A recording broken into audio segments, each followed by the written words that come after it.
In some ways, we live on a mysterious planet because the majority of the Earth is covered by ocean, and so much of it remains unexplored. But now, an army of futuristic robots can penetrate a world too dangerous for people. Revolutionary undersea vehicles dive to tremendous depths, capturing images that offer new insight into our blue planet. Here's another way scientists use indirect measurement. They can't easily determine great distances underwater with a typical measuring tool, so they use technology called sonar. Sonar stands for sound, navigation, and ranging. It's one tool used for indirect measurement. This is Abe, a small robotic vehicle that looks a bit like the Starship Enterprise. Abe uses sonar to create maps of the ocean floor and make discoveries that were impossible until only recently.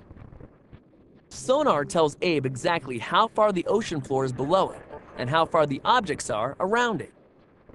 But how does it work? Sonar technology sends out a pulse of sound, often called a ping, then listens for a certain period of time. It registers the echoes or reflections of the pulse, bouncing off the ocean floor, as well as any objects in the area. It's like hearing an echo bouncing off a distant canyon wall, but in water instead of in air. The time it takes to reflect back is translated into distance, using a calculation based on how fast sound travels in water of that temperature. Today, Abe is about 40 meters above a place called Explorer Ridge, off the coast of British Columbia. It's using sonar to map parts of the ridge, which has up to 100 chimneys, mineral formations on top of openings in the sea floor. Sonar determines that this part of Explorer Ridge is 200 meters long. When Abe returns to the surface after a day and a half, researchers download its data. Unprecedented pictures of deep-sea mountains, valleys, even volcanoes, thanks in large part to sonar.